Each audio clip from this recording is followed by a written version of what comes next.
Good afternoon, everyone. Scott G with the Simple Trading Life here with another live stream where we will be covering the market. We'll look at some different names. And today we're also going to focus in on how to grow a small account. So I am so glad you're joining me today. We'll spend about an hour and a half or so together. And I will bring your comments up on my phone here.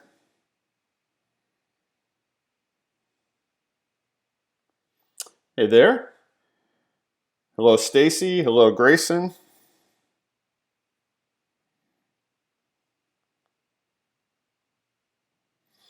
So I have my phone up at all times. You guys can join in at any time.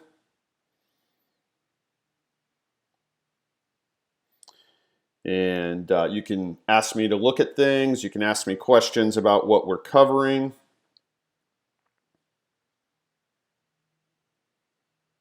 And we'll get started here shortly. So as you can see here, I have ES up on the screen, which is the S&P 500, the E-minis, which that's what we focus on to give us a broader view of the overall market. Grayson was asking how trading went this morning. Trading went awesome, right? Gave a couple of trade ideas in the premium room this morning, and they both worked very well. In fact, one of them was JNUG, and we're going to cover that here during this live stream. And that was a 100% winner this morning before it sold off. And we're going to talk about that. We're going to talk about how you use some of these names that you're expecting to sort of pop or break out first thing in the morning, and how you can lock in your profits, and you can just do that over and over each day. So that is one of the things we're going to cover today. Hey, Riz, good to see you, bud. So just letting a few more people join, and then we'll get started. But it has been a very exciting day for anybody who's new, might be joining us for the first time. Let me do this, make my screen a little bit wider for you here. This purple dashed line was the opening price level from this morning. So here was the opening candle at 9:30. Let me do this. Squeeze these down. There you go. So that was the opening candle. Obviously, we kind of ramped to the upside early. Then we sold off back down to the 20 simple moving average. That's what this blue line is. This is the 20, and this is the 200. We came back down there. We caught a bounce, and we've been working our way up ever since. I have an alert up here at 28.52. And then we have a resistance level at 28.6950. And somewhere in between there, I would expect to see some resistance. Hey, Martin, good to see you, buddy. So would expect to see some resistance up in here if price makes it that far. We've obviously, let's see here. Yeah, we're right at where price turned this morning. If you come straight across here, you can see right here is where we're getting some resistance. So we need to get through there to continue higher. And then somewhere between 28.52 and 28.6950, I would expect that we would run into some more resistance. And we'll look at that here in a second.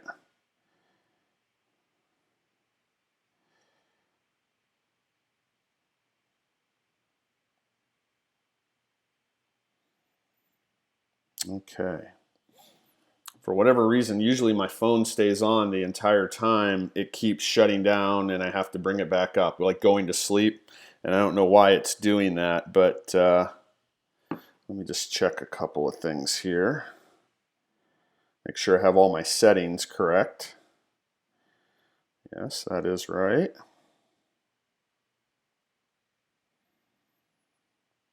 And let me go over here.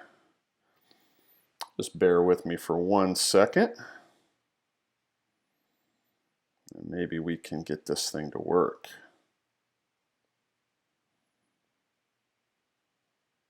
Well, I'll just have to keep checking it if it keeps going to sleep. So again, back over here to ES. And as price has been working today, let's look at the action. So this morning, we had this flush down to the 20 SMA. And we popped up and we got right up here to a high of 28.3625 before forming a spinning top. Now, a spinning top is a candle of indecision. When it comes at the top of a strong move like we see right here, it could act as a reversal point, and that's exactly what it did this morning. So it sold off, it sold back to the 20, right? Came right through here, back to the 20 SMA, caught a bounce just like it had here, just like it had here, had support there. So the 20 had been acting as support all morning. And then we started the climb up. We got back up to opening price level. And then we got this nice candle right here at noon. Then we kind of based. Then we went higher. And right now, here's where we're going to see, are we going to be able to break higher or are we going to sell off from here?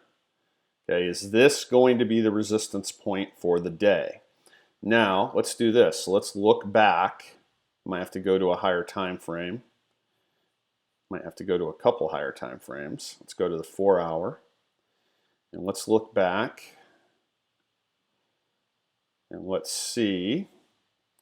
All right, where we were, 28.36. So I got to get over here. And let's find 28.36. Okay, so that's going to be right over in here. And let me look, 2057. Okay, so it's probably going to be on a lower time frame. Trying to find out why price stopped there this morning. We usually have clues that tell us exactly why something has occurred. So let me get back over here so we can see this. And I'm talking about right here. Okay, now we poked above that here, but we haven't been able to hold it. In my community, we use terminology like clear and hold or break and hold. If I say clear and hold, I'm typically talking about like a wick. We need to clear it and hold it and then go higher. All right, so far, we haven't been able to do that. We cleared it by just a couple dollars, but we haven't been able to hold it yet. So that's what we're going to watch for. And then if it starts to sell off, where would be the first obstacle? It would be this wick right here. Okay, so if this really started to come down, we would expect to at least see some resistance right in here. And why is that? Because we know that at one time that was a medium-sized red candle, and then the buyers came in and pushed it up, and they not only pushed it up to here, they pushed it all the way up to here. Okay, so we had some fairly strong buying pressure, we like to call it, right in there. Same thing right here. Same thing right here. When you get these wicks like this, that's a sign of buying pressure.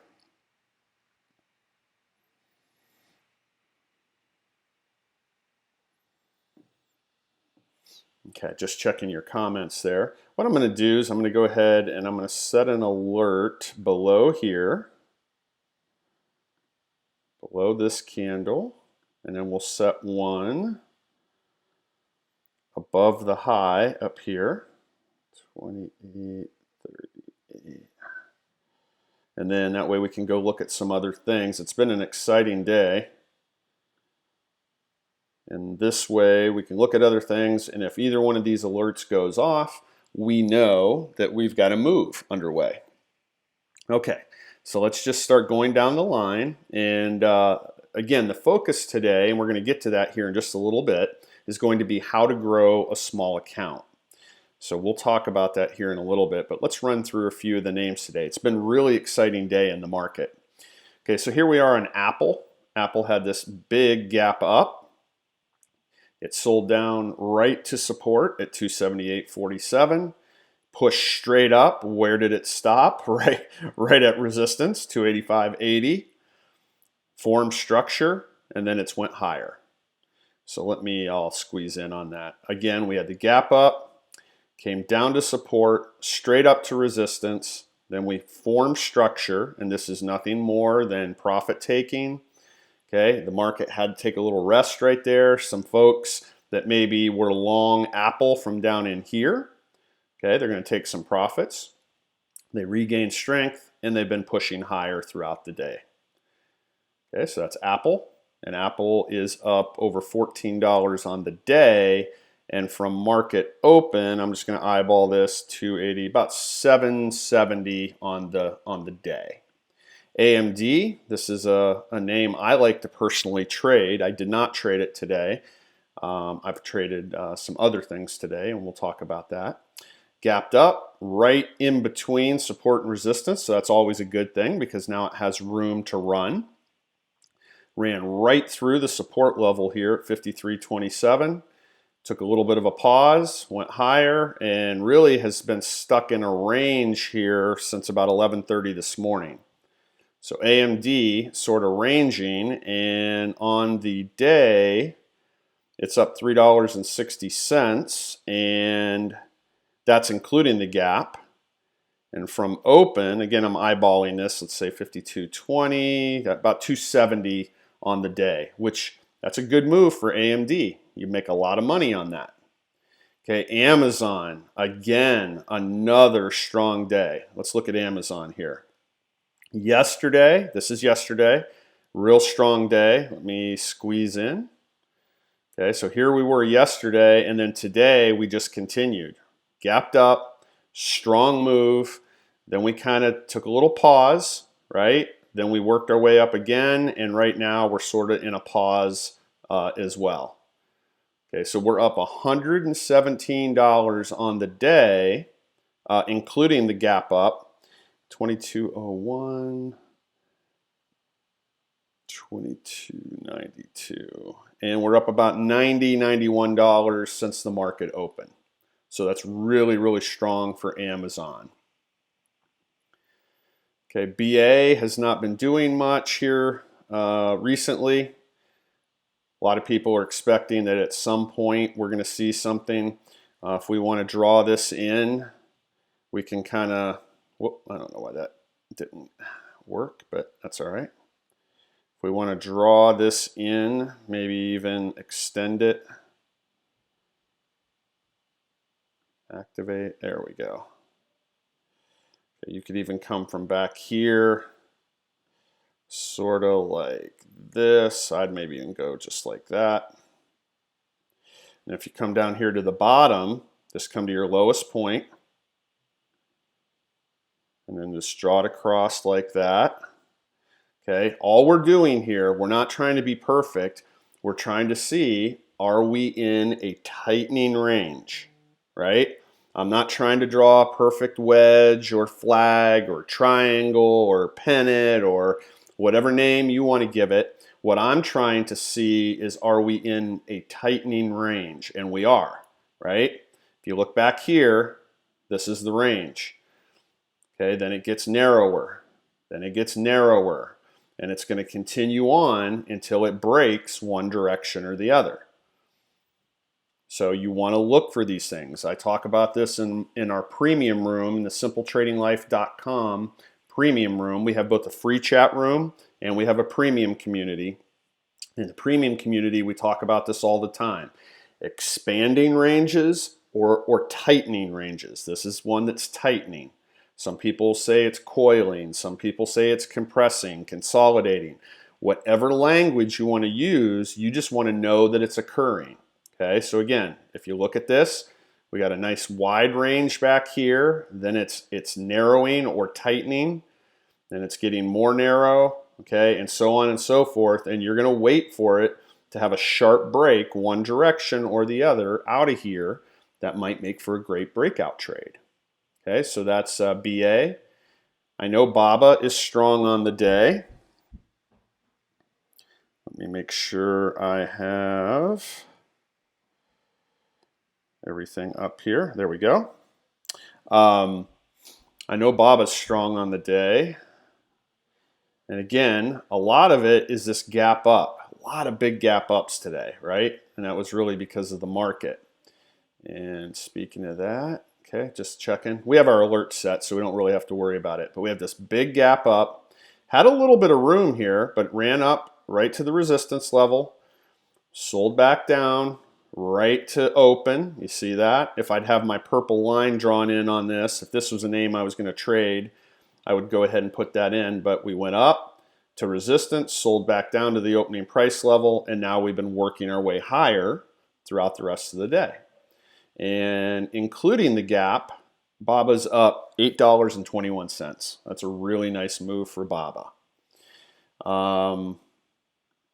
Let's get back up here. Okay, Baidu typically does very similar to what Baba does. As you can see, up, back down, moving higher. Same exact pattern. Now, there are days when the patterns will be slightly different, but Baidu typically does very similar to Baba. My watch list over here, I say this a lot, but I just want everybody to know, especially if you're new, the names I have in my watch list are picked specifically because I want to be able to look at different things. So I have the FANG names in there: Facebook, Apple, Amazon, NVIDIA, Netflix, and Google. They're all in there.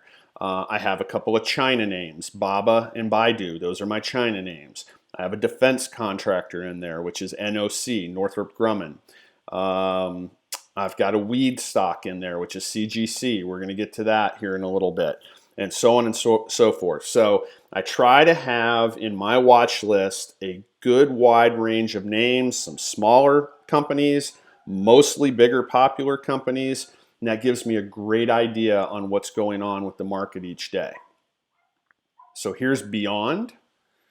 Okay, Beyond gapped up, flushed down, didn't quite fill the gap, went back up, and then it's really kind of been selling off ever since then. Be interesting to see if it gets back to the 20, what it might do. CGC has had a nice day.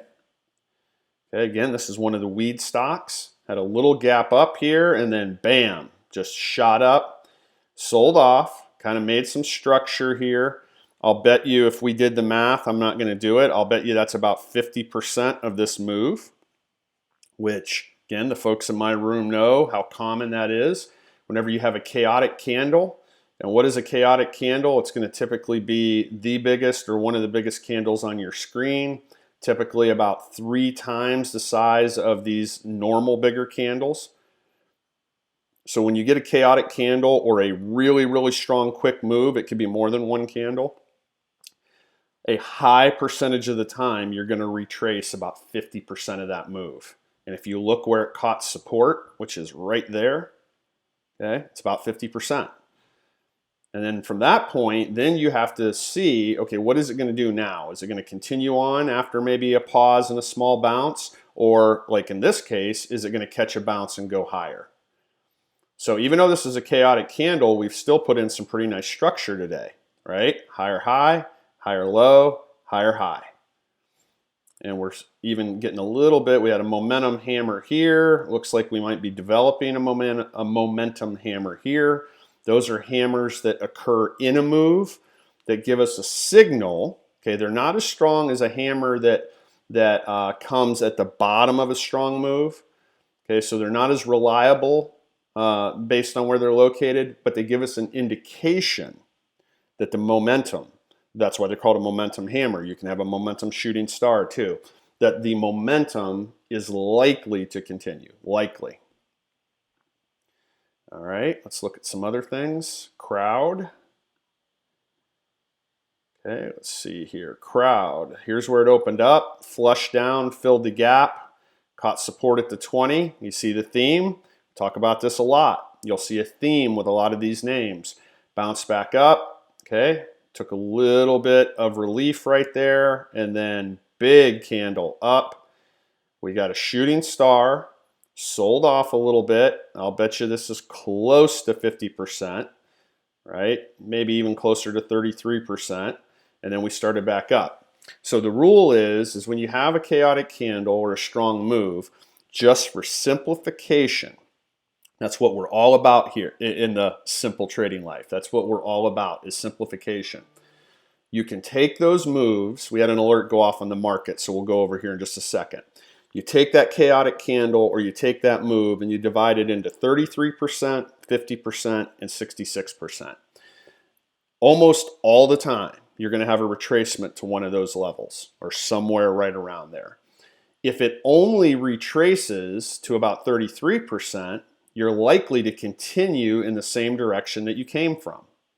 If you get to the 50% mark, which you're going to get there about 70-75% of the time, it could go either direction from there. But that's a trade that, so you get the shooting star here. If you know where the 50% level is, in 33 and 66, you can play a trade under there down to one of those levels. Okay? But if you get to the 50% mark, it could go either direction. And if you make it all the way to the 66% mark before a bounce or a pause, you're highly likely, okay, it comes out to about 85% of the time approximately, you're going to continue lower if you make it that far. So just some tips there. All right, let's go back and look at the market. We had an alert go off, and I believe it was telling us that the market is going higher. And we are. So we took out the top right here. Let me move this over so everybody can see it. Took out the top here, and now we're continuing on higher. We know, again, I've already got them marked out. Okay, we know that somewhere between 28.52 and 28.69.50, we would likely see some resistance somewhere in there. Might even be a little bit of supply up there. I don't have it drawn in on this chart right now. I've been working on so many other things that I haven't been able to keep up with all my supply and demand levels. See, we got a couple new people, so welcome. But we are watching. We're making new highs all the time. Okay, new high of day. Up to 28.41 is now our new high of day. And let's see, I believe I had another alert go off maybe right about the time we were getting on. Let me check. I believe it was IWM.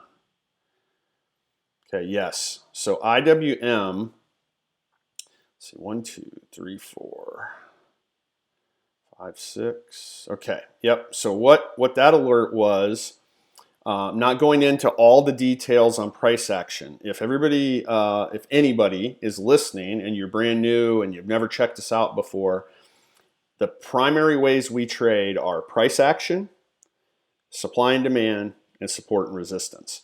Now on IWM, I don't trade it a lot. That's why you don't see my support and resistance lines in here. I might draw them in here for everybody in just a second.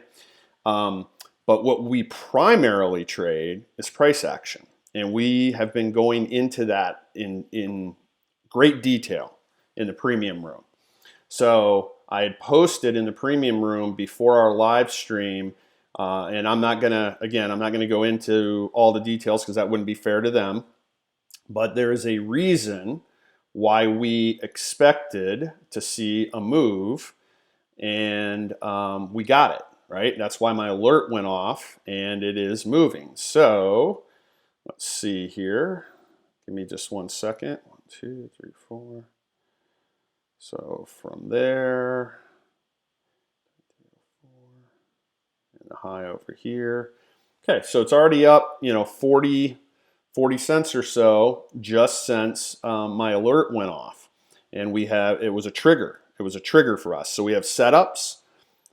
The setup is something that you look for. It's forming, it's developing. Then you have a trigger. That's something that tells you now it's time to get into the trade. Now it's time to execute. So we had both a setup and a trigger on IWM. And these are what they are referred to as the small cappers, right? The small caps. Okay, it's just the small caps ETF of the broader market. But we are getting the break to the upside, and that makes sense because why? Because we were also getting a break to the upside on the market. Okay, so here's the overall market. We're getting a break to the upside. So things that are correlated with the overall market, which in reality is typically about 80% of all other things, are going to get pulled right up with the market. Probably a lot of names as the market broke over here and started to go a little bit higher, probably a lot of names are getting pulled up. But IWM was one that we had our eyes on. Okay. So let's go ahead. Let's look at Facebook. All right. Facebook's had a nice couple of days. Okay. Yesterday opened up at the beginning of the day, sold off, but then caught support right here at our support level. See that? Okay. We formed a hammer and then we moved up the rest of the day. Okay. And here was a momentum hammer towards the end of the day. And like we said, likely, these are not as strong as when they occur after a strong move down, but they're still likely. And what happened after the momentum hammer? The momentum continued. Okay, I got to keep looking down because my phone keeps going off, guys. I apologize about that. See, we got somebody new that just joined us. Okay, then today we gapped up, sold down. Look at that, just like yesterday, right? Sold down, and then we've been going higher, and now we've sort of flattened out. And, you know, if the market continues higher, then I'll bet you Facebook will continue higher. Let's see. Okay, market's still at 28.40. All right, so now let's look at a couple of gold names. So GDX, which is the miners fund. And it gapped up, went up, sold off, almost back to the 20. And it caught a bounce, went a little bit higher, but it caught resistance right here at 31.61. And then it's been selling back down to the 20. And as you can see, the 20 has been respected by GDX here recently. Okay, gold, GLD. This is the ETF of gold. All right, gapped up, moved higher, came over here, sold down when the market did, and then it's been basically flat since then, just sort of chopping. Google, surprisingly enough, I thought Google would have a better day than what it's had. It's had a good day, don't get me wrong, right? $63. Thought we might see, you know, about a $100 day out of Google, but still, strong day. Gapped up, tried to come back down, just like the market did in the morning, then it pushed back up, based, and then it's been all uphill from there. Been climbing the rest of the day. That's what you like to see if you're long in something like Google. All right, now let's look at JNUG. So JNUG was a name that we played this morning. I gave this as a trade idea in the premium room, and I took it, and I know at least one of our other premium members took it because, like I said, it's 100% winner. So what we had here is we had a strong move by JNUG yesterday, kind of flattened out. Then in the pre-market, and I want to show you guys how you do this. So I don't trade on TD Ameritrade. I just use it on Thinkorswim. I just use it for charting. But if you go to equities and then you show extended hours, all right, it'll bring these things up. And those are the post and pre-market. So here is where we were in the post and pre-market. So about half of this was the end of the day yesterday after the market closed. You can see we moved up, we moved up, we moved up. Then this morning, 5 a.m., we dropped kind of back around the 20 here. Then we moved up. Then we kind of sold off just a little bit into open. That's very common. So here's what we do. Okay, I'm telling you exactly why I took this trade and how I did the analysis on it. So frequently, whatever your highs and your lows are for your pre-market, depending on what everything else is happening, you know, is the market going up or down? Is the gold sector going up or down? You know, there's other factors to be involved, but what's very important for an early morning play, and that's the key for an early morning play. What is the high and what is the low of the pre and post market. So I marked it, and I believe it was 704. Wait a minute, 745. Okay, yeah, 745, right? 745.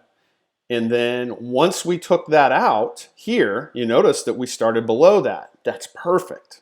That's perfect. I would rather start below it, maybe even sell off first. That gets some people out of the way. It makes a lot of people think, oh, they're going to take this short, and then reverse, and you come right back through. I entered when we broke here. I had the alert for the room. We call them trade ideas. We're not an alert service, because in my estimation, you need to learn how to trade on your own.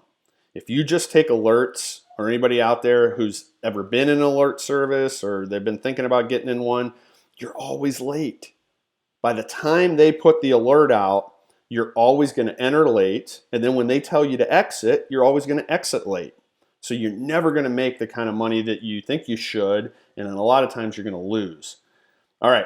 So that was our trigger when we broke the high of the pre-market. Got in. You can see it went all the way up from 745 was the break to 815. Now that might not seem like a huge move, but when you're talking about a $7 stock, again, that was 100% winner. 100%. Okay? And we took options on this. So I personally took the $10 calls expiring on Friday. They went from 7 cents each, okay, where we entered 7 cents, to being able to sell at 14 cents. 100% gain. Shortly after that, it turned around and sold off. And so let's just go ahead, that's kind of what our focus is going to be today anyway. We're going to look at some other names and we're going to keep our eye on the market, but our focus today is on how to grow a small account. And by the way, the market's pulling back just a few dollars, nothing major, and we have an alert set if it does. So when you're trying to grow a small account, and what is a small account, right? It's kind of relative. It could be $250, $500, $750, $1,000. Some people who have a lot of money, they might consider a small account $2,500 or $5,000 or whatever. Okay, but let's just be realistic. So I know a lot of the people in my room, in my community, they trade with smaller accounts. I know some people trade with as small as like $100 account. Okay, are there trades out there they can take? Absolutely.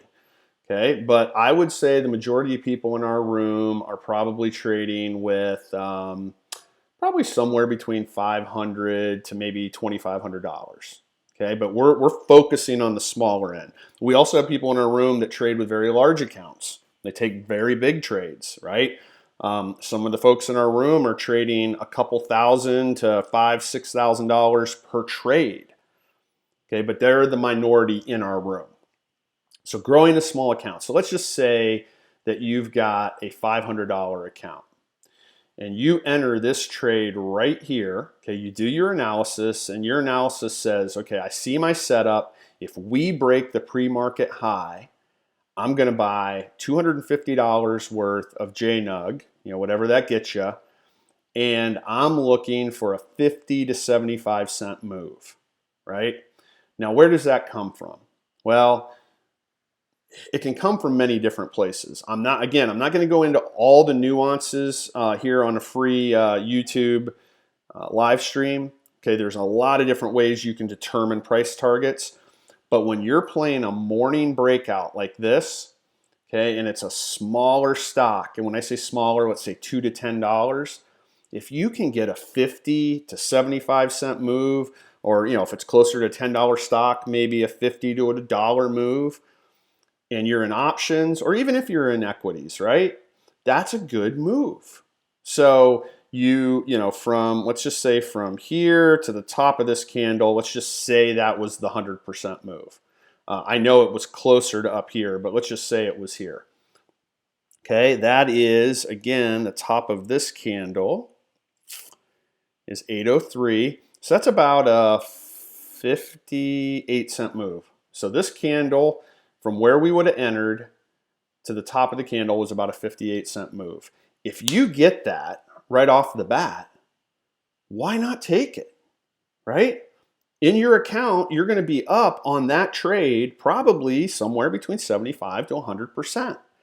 That is phenomenal. Okay, we get greedy as traders, right? We always want a little bit more, just a little bit more. And then this is what happens when you want a little bit more. Woo! And you lose it all. So you go from being up 75 to 100% right here, and then the market starts to go up. Right here, I keep saying right here is probably where you should have sold, because it started to go up and then it started easing back, and in real time it sort of stalled out right here. So what I like to say, I even put it in the room today, a couple different things, right? You can never go broke taking profits. That's one thing. A lot of people say that. Or if it stalls out, if price stalls out, it's time to take your profit out. Okay, and that's what happened right here. Then it started to inch down, and then it popped back up a little bit, and then it went a little bit lower, then it popped back up a little bit, then it came over here, and you can see by this wick, it started to come up a little bit, and then all of a sudden, it just flushed. And if you weren't out by then, it's too late. It's too late, okay? Unless maybe you had a stop right here, okay? You might have been able to, but still, you gave up all of this. So you get out up here with a 75, and it's not always going to be 75 to 100%. That's what I want you guys to understand. If you're trading with a small account, and this is free, I put this in our free room. So if you're looking for a room to join that wouldn't cost you anything, join our free chat room. Go to simpletradinglife.com, click on the free chat room button. And I put all this stuff in there over the weekend about growing a small account and how to become a better trader. And I even put a formula in there for growing a very small account into something significant. It's not as hard as you think. It is not as hard as you think. Now, the problem is most traders don't have the patience at the beginning, right? So in the room over the weekend, I was talking about you've got to be fine taking a 10, 15, 20, 25% winner and banking that profit. Even if you only have a $250 to $500 account, start doing the math, right? Start doing the math. You're talking about, somewhere between $25 to $50 gain, right? If you're making 10, let's say 10 to 20%, you're talking about a $25 to $50 gain on $250. That's phenomenal, right? So if you had $25,000 and somebody said, hey, you just gained 10 or 15 or 20% on your money today, you'd be like, woohoo, that's awesome, right? But why do we think about it differently when it's a smaller amount? We get greedy. And when you get greedy, you see this? This is what happens. That's why I wanted to use JNUG as the example as we got into this today, right? You see this, and remember, when this one first started, this was green. So it was big green, and then we had this smaller green candle, and then it faded back, and it was bouncing there, and it went a little bit lower, came back up, went a little bit lower. When you see price starting to do that, get out. Lock in your profit. Now, on this, you would have been talking about still 75% or so. I mean, we were able to get 100% out of it on our options. Okay, the move up here, we got 100%. We went from 7 cents a contract. 7 cents a contract. So if you have a small account, think about that. That's $7 per contract. You can afford that with a small account, right? That's how you grow. You make wise decisions. You do your homework. You find things that are likely to pop. Okay, why was I looking at JNUG? Well, a couple different reasons. Okay, we had this big move yesterday. Now you got to remember, I'm not going to go into all the analysis now for sake of time. JNUG has just absolutely been decimated here recently. Went all the way down to $3 from, I think it was like 105, something like that. Again, we're not going to go into that right now, but it had this big sell-off. Then it finally found a bottom, and it's just had little blips here and there. Okay, if I squeeze this in some more, okay, look at how flat it's been. See this? But slowly moving up, slowly moving up. Then we get over here, yesterday and today. Yesterday, big move up, right? Then it flattens out. Then we go into the post market, nothing, and then, let's see, yeah, nothing. Then this morning, 4 a.m., pops up, sells back down, pops up again, okay? I want you to see this. I'm just going to do this roughly.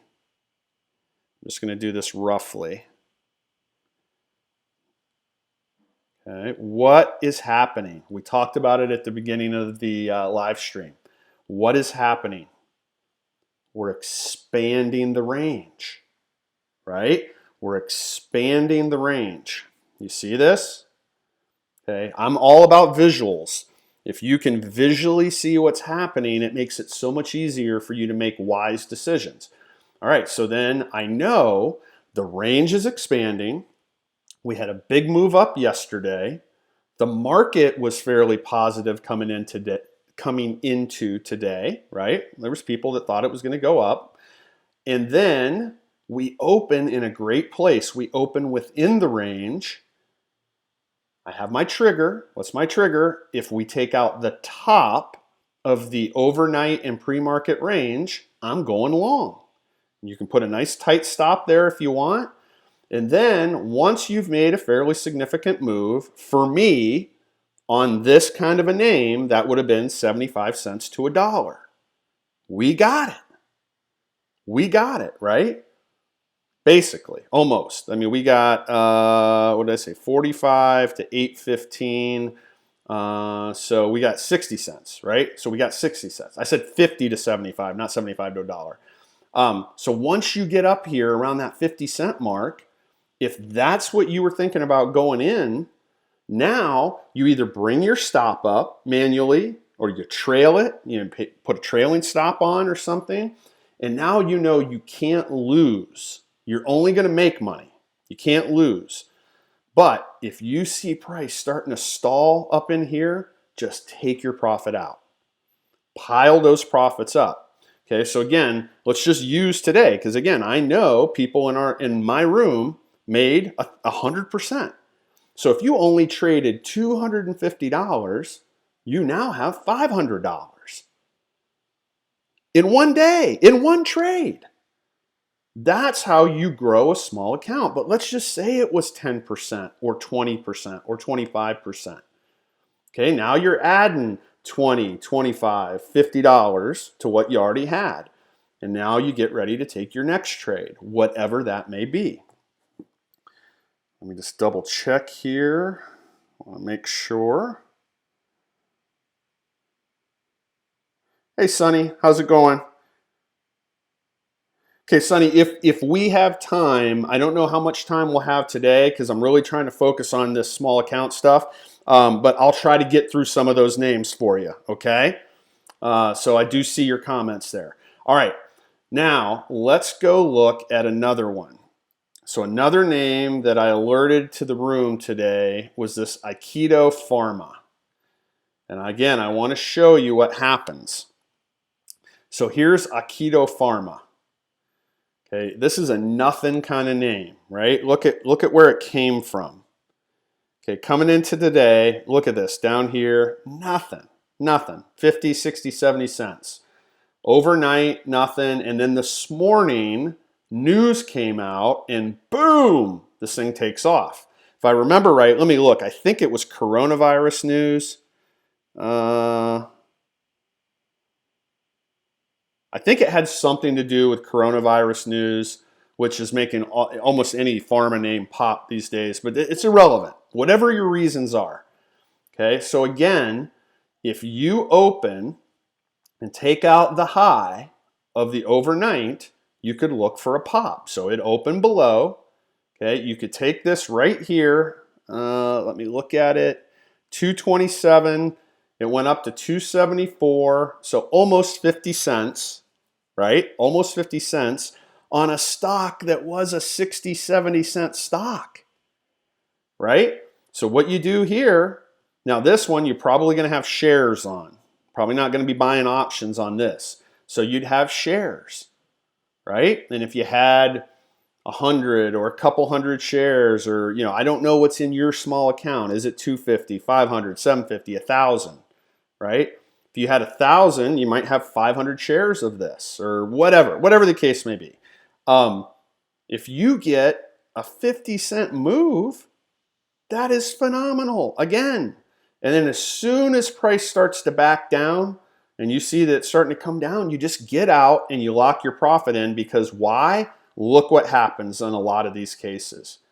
Okay, just like on JNUG, we had the big sell-off. Big sell-off. You don't want to get trapped.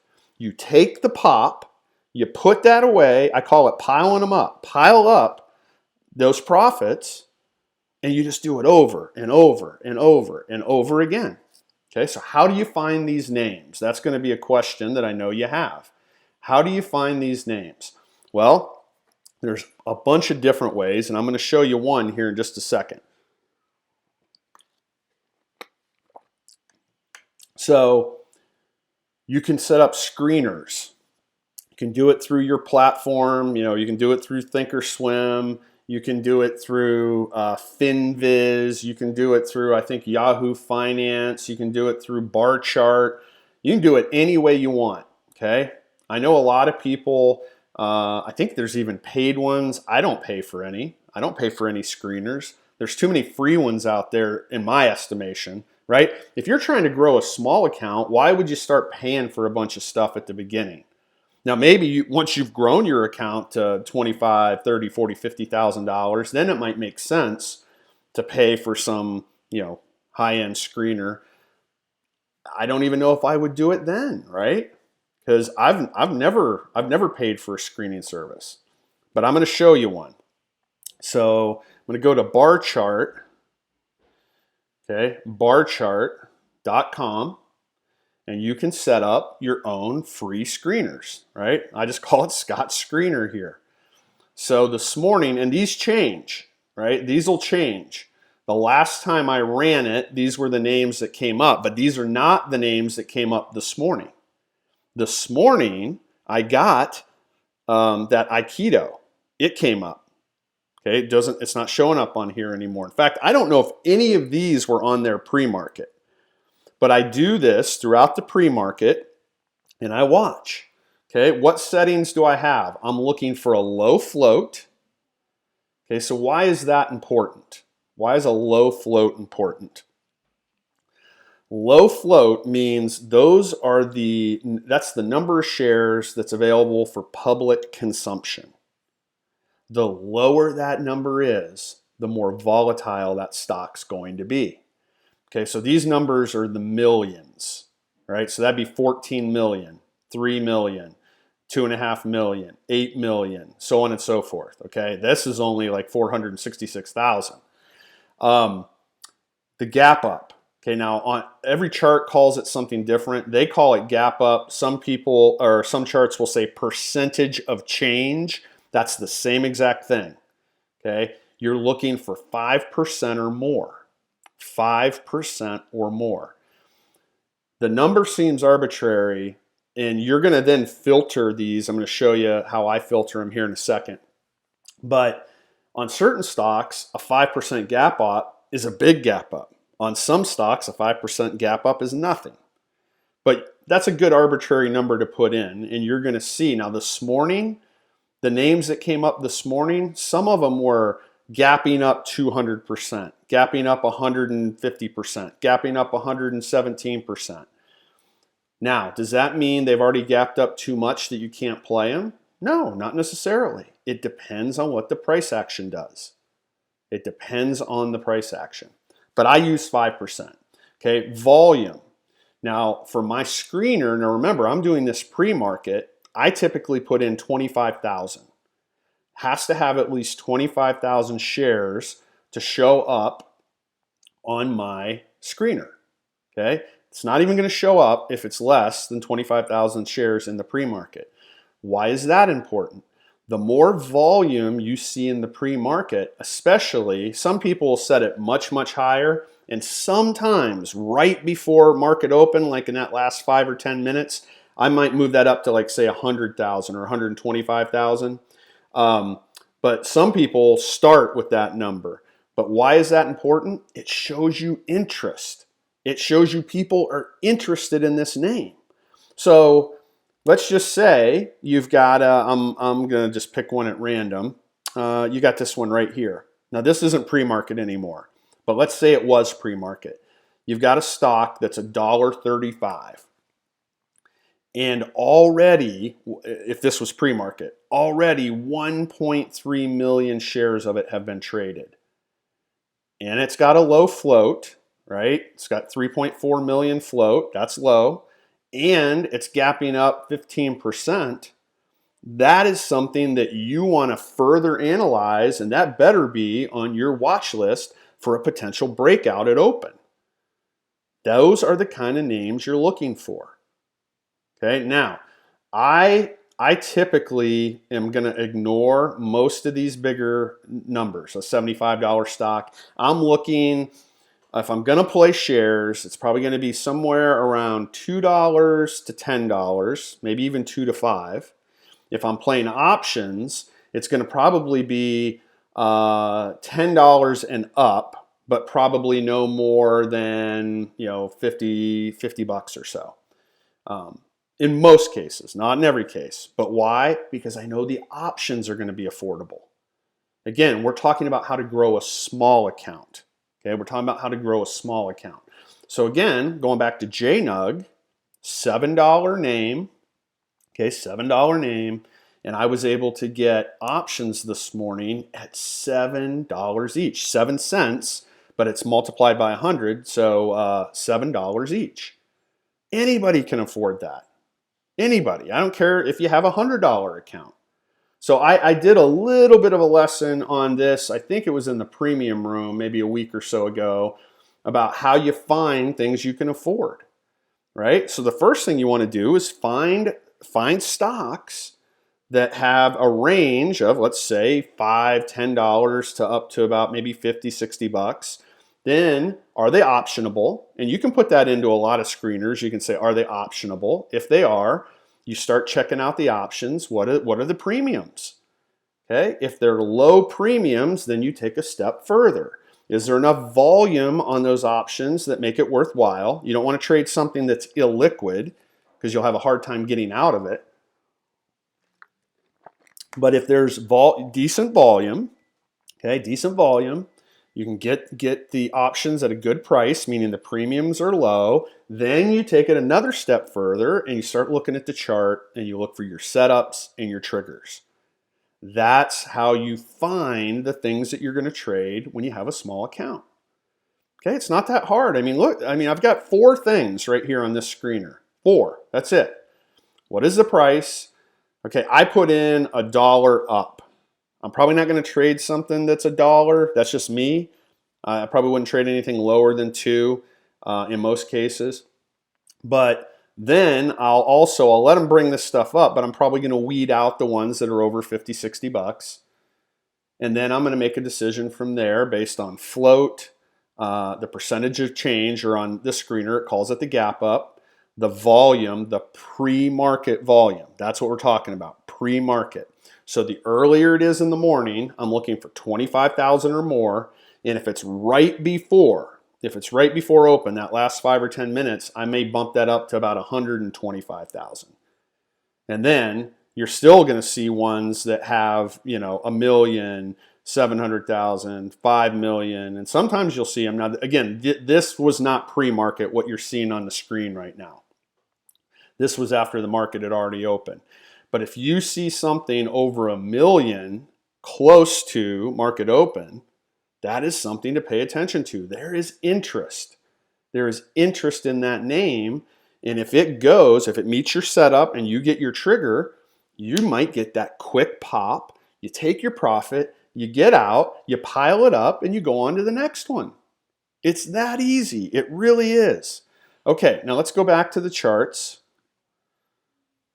Okay, let's go back. Let's just see where we're at on the market. And we'll look at a couple other things here in a minute, but I am going to try to look at some of these names that Sonny asked me about. You know, we still got about a half hour to go before I'm going to get off of here. But okay, you see what's happening to the market. See how we're climbing? We came up, we based. We came up, we're basing. We've got a little bit less than 6 minutes to go on this candle.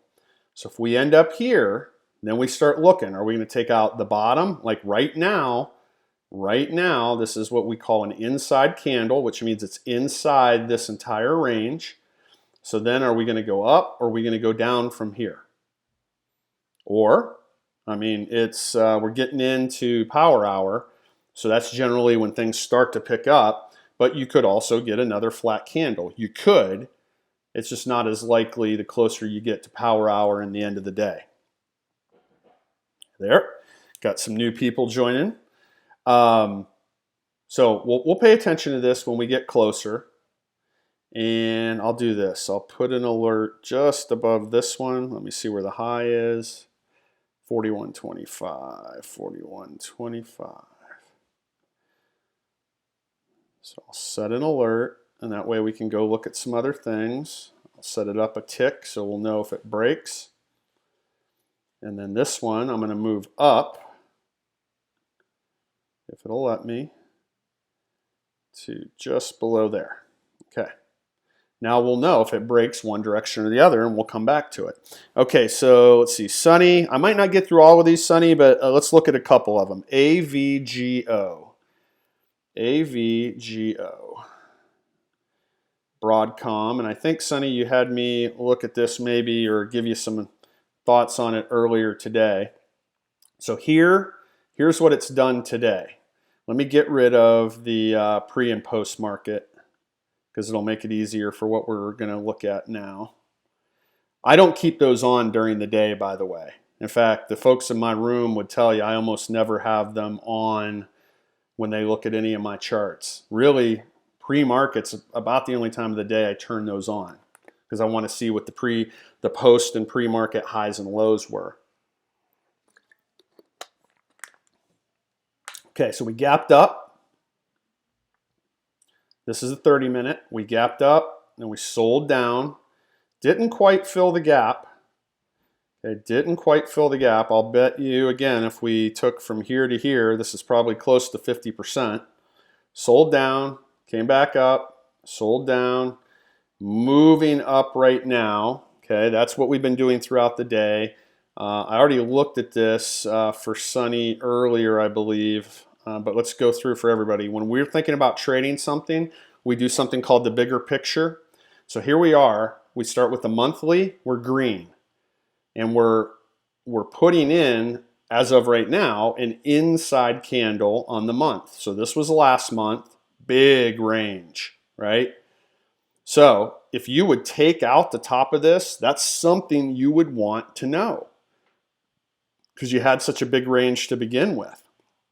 If this just kept going and going and going, this is the monthly, and eventually takes this out up at 288.48, okay, that's something to know because then you're going to look at expanding an already big range. Okay, that's kind of unusual, right? It's generally, see how the range was expanding? Let me do this for you. It'll make it easier. Again, I'm just drawing this in roughly. I'm not doing anything exact. Okay, you guys see that? You see how the range was expanding? This is on the monthly, right? So it would probably be abnormal that this is going to take this out and shoot up here, but it's not out of the realm of possibility, right? Because look at this. You don't typically see a candle like this followed by a candle like that. It's just rare. Does it ever happen? Sure. Okay, but again, you see how you just draw this in and you can tell whether a range is either expanding or contracting? Simple. And that's information you want to know. All right, so there we are on the monthly. I'm going to go ahead and just take these off for now.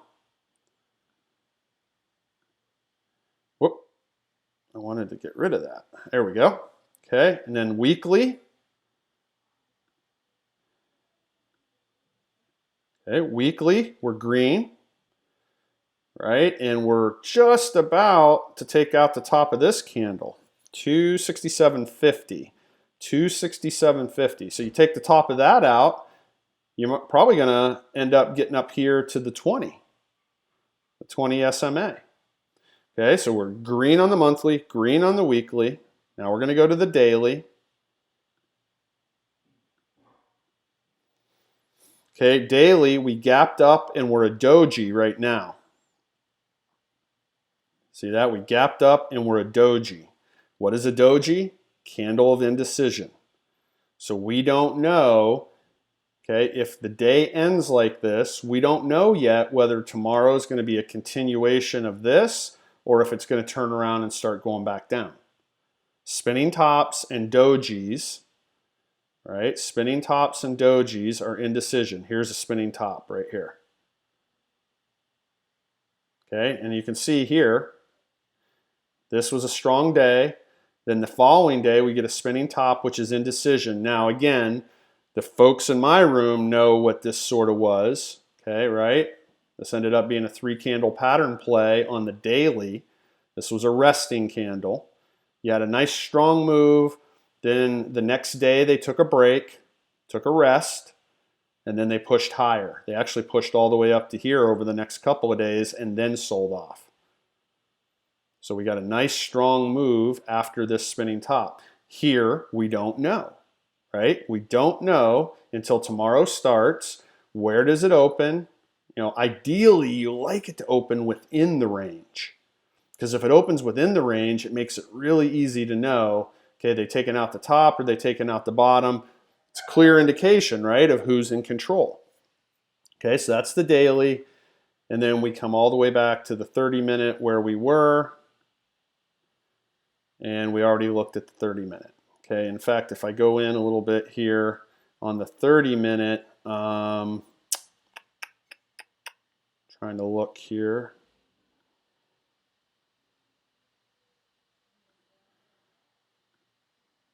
Yep, see this on the 30-minute? Okay, we're tightening on the 30-minute, which means at some point, and it doesn't have to be at the end of the day, does not have to be. You don't want to jump the gun. So many traders are so eager to get into a trade that they end up costing themselves money. Let the break start to happen. And it needs to be sharp, right? Let's say you get a candle about the same size as this right here. Is that a sharp break? No. No. Right? And right now, look down here. There's like no volume at all. Volume is not critically important, but it's more important on a breakout than it is on other forms of trades. So when you're breaking out of either a range, you know, like when you have a square range and it's just kind of chopping like that, or you have a tightening or contracting range, when you do finally get the breakout, that is the one instance where volume is going to be a little bit better for you. Okay, the more volume there is, when it breaks out, the more likely you are to get that pop and get a move. But again, listen to me. Volume is not critical on all types of trades. I show it to the members of my room all the time where sometimes we'll have these big moves in some stocks with almost no volume whatsoever. I mean, there's obviously volume there, but not high. Down here, okay, this is relative volume. So you see this dotted line. Okay, that means if it goes over that, you're 3 times over average volume for a certain period of time. Okay, well, as you can see here, we're nowhere close to that and haven't been in a long time. All right, so that is AVGO. Oh, and I forgot, I'm going to draw the lines in. Let me take this off because we may have some folks on here who don't know how to draw in support and resistance. Move, okay. So to draw in your support and resistance lines, you go to the 4-hour chart, and you go to the line chart, and you start at current price, okay, which is right here. You work your way back to the left, And the only thing you're concerned about are bigger moves or sharp pivots. Bigger moves or sharp pivots. I always draw in the first one. Whoop, I gotta get my tool first. Gotta get the price level tool. I always draw in the first one no matter what, because you don't know. I mean, price could just continue on from here. All right, so I always draw in the first one. Okay, I'm going to ignore that. I'm going to come down to here. I'm going to draw this one in. You don't have to be exact. There is a way to be exact, and I'll show you how it is. Okay, just hover over this line, and it's going to tell you where it closed. 224.15. 224.15. Well, I'm at 224.17. Close enough. You don't have to, I mean, you can, watch. You can edit it. Go back in. Make sure that that's 224.15. And now it's perfect. Why is it not crucial that you're perfect? There's a couple different reasons. The market is dropping. We'll go back and look at it here in a second. Okay, let me show you why this isn't crucial. Okay, you see that? See how it poked its head through, and that's barely below. That stopped right on it. Okay, that's why you don't have to be exact. Not with support and resistance lines. You do not have to be exact. All right, let's go back and finish drawing some in. And then we'll go look at the market. Okay, now that's a sharp pivot, but you can see we drew one in right there, so that's kind of close. I would come down here. All right. Maybe right here. What is that? 191.84. That's close enough. 170.02. Put that one in. Let's see if we can get any to the upside. I would come here. I would come here. I like this too because you got three of them in a row. See that? 1, 2, 3. So right there, came down. Resistance once, resistance twice, and on the third time, then it sold off. So definitely I like that one. Anytime you see where it's flat, okay, that's where you had a basing area. Okay, so you had a drop, base, drop. Okay, or same thing on a rally. All right, so that's good enough for now because we're going to go to the market here in just a second. Then you go back to the time frame that you normally trade on. Okay, for me, that's the 30-minute, and now you can see how these levels are respected. Then if you think you want to draw more in, okay, you can do it on this time frame. Like somebody might, let me go through here. I don't know if I would or wouldn't right there. Okay, let's just say you wanted to. You look back, you come across here and you think, okay, well, it was sort of respected there, and then right here is where the gap started. Okay, so if you want that, draw it in, okay, if you want it. I'm not saying I would put that in there, okay? So that's how you do support and resistance. Now let's go look at the market, and then, Sonny, we may have time to look at one or two more of those for you. Okay, here we go. We're selling down. Okay, we broke below here. We get that pop. Then we broke below here. Okay, there's nothing really here that should slow us down, but this wick would be the next one, right here. Okay, so once we got below there, and that is 2831.75, then we would be looking at right around just below here. Okay, so you could get a 10-point scalp and still get out before you got to the bottom of this wick. Now, if it clears the bottom of this, it's probably going to come down to like the 20 or maybe even opening price level. Right? You see how it's dropping? Okay, we're already down here to about the bottom of this candle. And then that will start getting us into the wick. But if somebody was looking at a potential scalp, okay, when it took the bottom of that out, and then you look for a target, okay, if you think this is your target, you would want to exit slightly before. The low of this is 28.21, so you'd probably want to get out around 28.21.50. And why do you want to get out slightly early? Okay, those of you who've been with me for a while know, because you don't want price to hit that and bounce. You don't want it to hit there and bounce.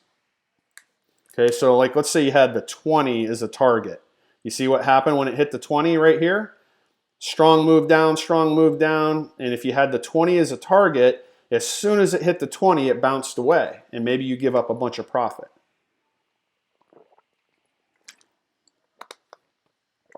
Not what you want to do. Not what you want to do. Okay, so let's do this. We're going to put an alert right down here near the bottom. If we get down there, the alert will go off. Okay, we already know we've had a little move to the downside, and we'll see if it's going to continue. All right, so Roku. That was the next one that Sonny wanted. Roku. All right, now Roku is one that we occasionally trade. So you can see where we're at today. Big gap up, flush down, came back up, settled in, right, kind of right in the middle, and then back and forth, up, and then ranging. Okay, really, after this initial gap up, it's sort of been ranging. Let me go back and get my tool here. Okay, I'm just drawing these in for you guys to be able to see. Okay, we're moving up. Okay, we're moving up, but what's happening? The range is tightening. Okay, you guys can do this. You can do this. You just look and visually you can see this. So you just mark it in and you can see. Again, you're not trying to be perfect here. You're just trying to give your eyes a visualization of what's really occurring. Okay, here's what's really occurring. Stretch it out for you. Now if you get a sharp break out of here, one direction or the other, you start looking for targets. Okay, if it's to the downside, the 20, this support level, right? Now you're coming into a gap. Okay, a gap will act as support the first time or two that it's tested. But let's say you broke below here, and you decided you were going to enter. I'd give it a little bit because it'd have to be a sharp break for me to get interested. You do have this wick and this wick to contend with, right? You've got these two wicks here to contend with, but let's say that maybe the bottom of this wick, that's 102. Let's say you entered somewhere around 105.50. That's still going to get you $3.50. And if you make it all the way down to the 20, now the 20 is going to keep coming up. So 1, 2, 50. Excuse me, $3. That gets you $3 down to here. And this is 102. Oh, it's going to be about the same. So the bottom of this is going to be about where the 20 is if you would get a sharp break. That'd be about a $3 move. Okay, would you make money on that? Well, if you're playing shares, you're at $106, $105.50 maybe when you enter. Okay, so you got to do the math, right? Is that enough risk reward for you? You'd have, if you had 500 shares, I'm not good with quick math, 500 times 105.50, you'd have 52,750 in the trade. And if you got a $3 move, you'd make $1,500. Now, you're not risking 52.7, right? Wherever your stop is going to be your risk. Okay, so then, are you fine with maybe if this is your target, here over to like where the 20 would be. And again, this is all hypothetical. So if it broke down here, maybe, again, I'd be looking for it to make a pretty sharp break. So I'd probably look to enter around 105.50. And I know this is 102.50. So that's a $3 move. Okay, wherever I put my stop, let's say you gave yourself, let's look at it here.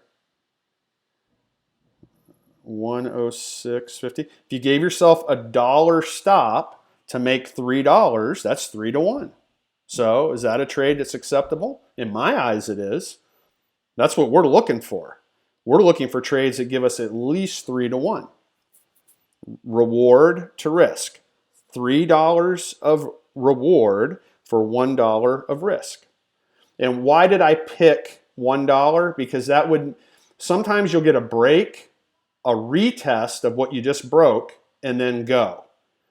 All right, so that's why I picked $1. Because $1 would be back up in here. You maybe even would have to go just above it. But sometimes you'll get that sharp break and it'll just keep dropping. But a lot of times you'll get a break, retest, and then go.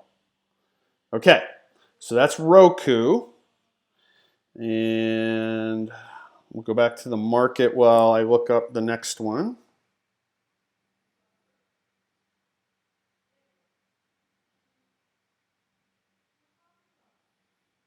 All right, VMW. I believe that's VMware, if I'm not mistaken. VMW. VMware, okay.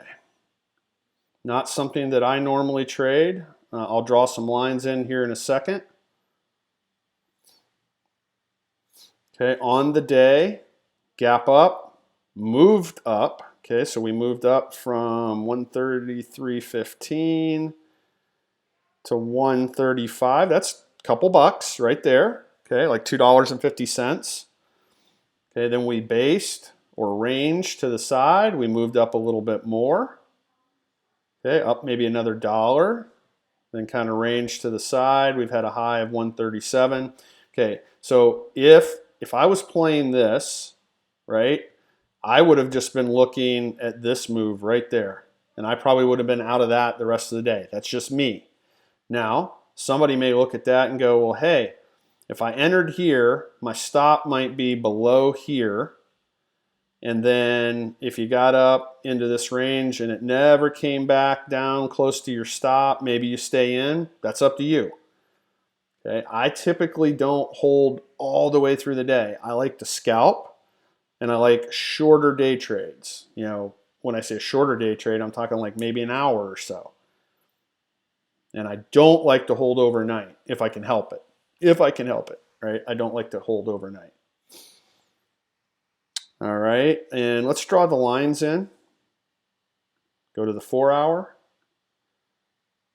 Go to the line chart. And get my price level tool. Here we go. All right, so no matter what, I'm going to draw this in here. Okay, because this is current price. We're working our way back. That's a sharp pivot, so I'm going to draw that in. Okay, that's a pretty decent size move here. I'm going to draw that in.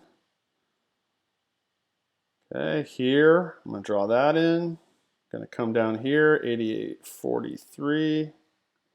Draw that in, that's the low. Now we're going to start working our way back up. Okay, here we got a nice move to the downside. And right up here. And let's see, anything else? Okay, that'll be good enough for now. We're going to go to the 30-minute, and I'll show you something that we're going to look at. Okay, so we drew them in on the 4 hour. We always draw them in on the 4 hour. I've just found that's the most consistent. Okay, we go to the 30-minute. Okay, here's where we're at the last few days. You can see these levels, okay, being respected. But then we got this big gap, right? Look at this big gap. So basically, it's about a $22 gap there.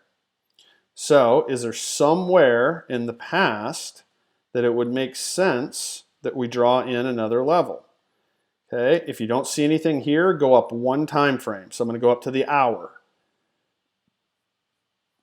If you don't see anything there, then go to your 4 hour. Okay, now let's look here. Is there something across here? I would say yes. So I would say right here goes a level. And then I would say right about there I'd put a level. Okay, because we're not moving $22 in a day on VMW. So that's how you would add in lines. just the way I did it right there. Now we can go back down to the 30-minute. And now, see that? Now we've got some more reasonable levels to look at. Okay, before we went from this level all the way up to this level. Now we have this one drawn in, and you can see it's being respected. And then we have this one above. So that kind of breaks that up for you. Okay, let's go back and look at the market. We've got about 10 minutes here before I get off. Okay, Sonny, I got through 3 of them. I don't think I'm going to get to dock you right now, but I got through 3 of them for you, buddy. So let's see. Okay, while we were gone, look where it went. Into this wick, but it never took it out. So we said this was our first obstacle, right? You're welcome, Sonny. Okay, this was our first obstacle, and you can see it got down into the wick about halfway down, maybe even a little bit more than halfway down, and we caught some support. Now, it's starting to work its way back down. I was just getting ready to say that doesn't mean that it's going to go all the way back up. It may just be the start of a struggle between the sellers and the buyers. The sellers are trying to drive it down. We know there was some buyers right here in this area. That's what drove it up here and ultimately all the way up there. So right now, the struggle is right in this wick. If it can break through there, then it's probably going to have not much of a problem to get down to the 20 and possibly even opening price level. If it gets all the way back down to opening price level before the day closes, it's almost like the day never happened, right? I always say that. It's not really true though, right? Because you could have made money on the way up and on the way down, and that definitely happened. I always think it's funny when you have like maybe a nice range throughout the day, but ultimately it ends where it started. See this? We went up. We came back to it, we went up, and if we come all the way back to it and end somewhere down around there, I just find that amusing. Okay. There was something else that I wanted to tell you about small accounts, and let me think about it. Okay, we talked about what you should look for. Okay, so you might want to, now this will be recorded. I will post it on Twitter. It'll be available, obviously, on our YouTube channel. I forgot to tell anybody, if you're brand new, please make sure you give us a thumbs up. That really helps our channel grow, okay? Because YouTube, the more thumbs up you get, YouTube is more likely to then suggest your channel to people who are searching for your topics. Definitely subscribe to our channel and turn on the notifications bell, and that way you'll be alerted anytime we go live or we upload a new video. Okay, so you can jot this down or you can go back and rewatch the video later, but things you want to look for. If you have a small account, number 1, decide, do you want to trade a cash account or a margin account? If you trade in margin, you're under the PDT rule. And what is the PDT rule? That's the pattern day trader rule, which says you can only take 3 trades in a rolling 4 to 5 day period. I think it's actually 5 days. In a rolling 5-day period. And then once you take that next trade, that 4th trade, you're labeled a pattern day trader. Most brokers will forgive you at least the first time. Okay, I think Tastyworks, that's one of the brokers I trade on. I believe they told me that they will forgive somebody up to 3 times in a calendar year, but only once every 3 months. So if you accidentally break your PDT rule, if it's within a 3-month period, they'll forgive you, and they'll forgive you up to 3 times. Now, not every broker is like that. Okay, TD Ameritrade, I think they'll do it once, maybe once a year, but you would have to check with your specific broker. Okay, so that's margin. Okay, and in a lot of brokers, not every broker, they're going to make you have margin to trade things like futures and options. But again, not every broker. Some brokers will allow you to trade options in a cash account. So let's talk about a cash account. A cash account simply means that you're not under the pattern day trading rule like you are with a margin account. That's because you're not getting margin. However, you can only trade what cash you have available. So let's say you have $500 available. Let's make the math easy, $600. What I would recommend, and I said this to my room, divide that up into three, 200, 200, and 200. You can trade 200 today, 200 tomorrow, 200 the next day. Because every time you open and close a trade under a cash account, it's what they call it T plus 2, the trade plus 2 days to settle. Then they put that money back into your account, including your profit or if you lost. So let's say you took a trade on $200 and you made $50 profit. Okay, 2 days from now, they're going to put that $250 back into your account and it's available to trade. So if you had 600 in a small account, just divide it in three. You can trade 200 today, 200 tomorrow, 200 the next day. By the time you've done that, the other money is already in there. Now it's 250. You see how that works? Okay, so that's how you trade a cash account. You're not under the PDT rule, but you can only trade what cash you have available.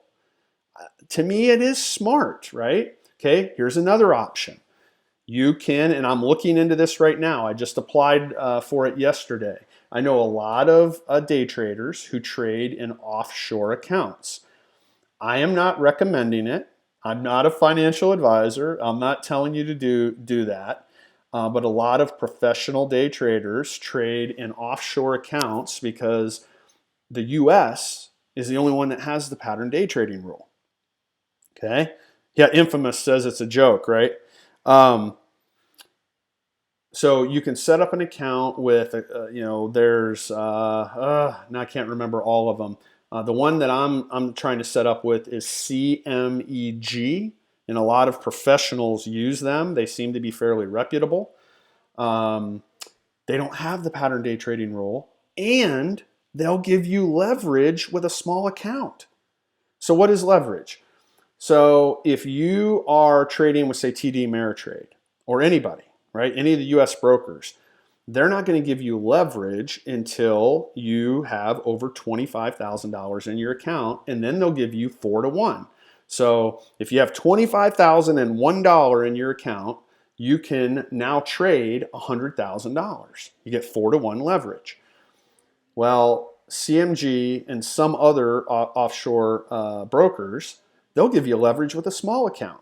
So I think CMG's rules are if you have $500 or more, they'll give you 4-to-1. If you have $2,500 or more, which isn't that much, they'll give you 6-to-1. 6-to-1 leverage. So, right, if you had $3,000 in there and you get 6-to-1, that means you can trade with $18,000. Now you got to be careful, right? Because you only have $3,000 in there, but you're able to trade $18,000. So that's another option if you're wanting to be a day trader. So you've got margin accounts, but you're under the PDT rule. But you can trade more products with a margin account. Cash account, which you're not under the PDT rule, but you can only trade the cash that's in your account. And you got to remember, on equity trades, it's going to be the trade plus 2. On option trades, if they allow it, if the broker allows you to take options, they're T plus 1. So if you traded an option in a cash account, that money will be back in there in 1 day. All right, and then your third option would be to set up with an offshore broker that is not under the PDT rule. But you want to make sure it's somebody reputable. The CMEG has a good reputation, very, very strict application process, and they say on the website it takes 3 to 5 days for the approval process to take place. I know from a lot of people who use them, it took longer than that with them. Most of them have said the shortest it was like 5 business days, and a lot of them said it was at least 7, and I've heard people say sometimes 2 or 3 weeks, because if they come back and say, oh, we need more information, well, then you've got to get them that information, then they have to verify it, so on and so forth. Okay, so those are your three options if you have a small account for day trading. Okay, Infamous says another one is U.S. stock trade or us or you stock trade. You stock trade. He says is another one. He says they do T+0 for equities, so keep that in mind. You can check them out.